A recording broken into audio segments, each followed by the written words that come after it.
Thank you. Yeah, in the European Parliament I work a lot on LGBT rights, also on other human rights, but LGBT rights have a special place. They are basically the ultimate in human rights, because after everybody's basically gotten their rights, LGBT people usually still have to wait for them. Because they're so difficult for some groups, but that also makes it human rights at its core.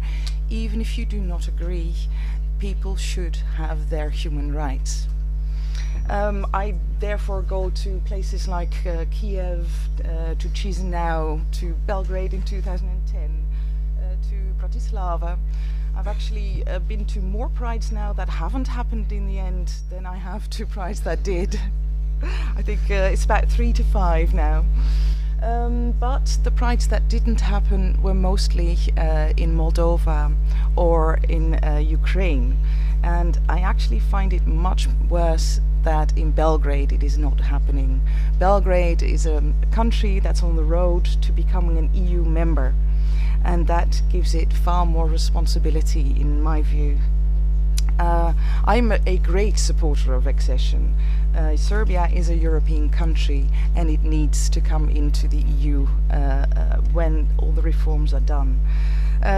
But I am mostly a staunch supporter of enlargement because of the reform process, because it will improve the lives of Serbians economically, but definitely also as regards to their human rights. EU is a package deal. You get the advantages and the advantages.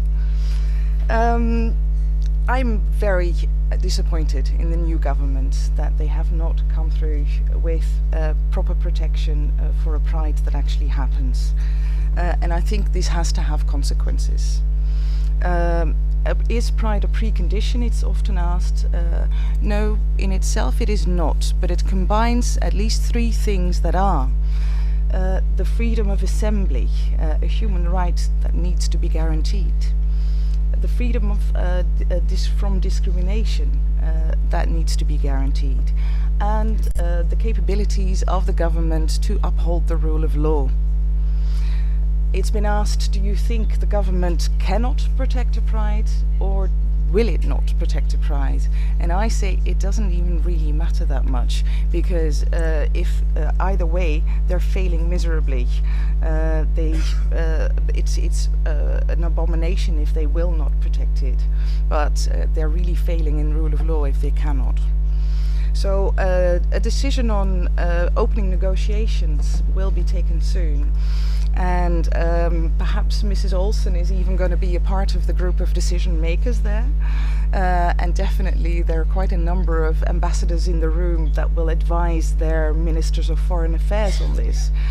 If it's up to me, then the advice will be to postpone this decision until spring and ask of the Serbian government in the meantime to come up with a comprehensive action plan that on the one hand will raise awareness and try to change popular opinion about LGBT people, and on the other hand will combat hooligan groups that are violent towards LGBT people, and then show us how they will make the Pride in 2013 a great success.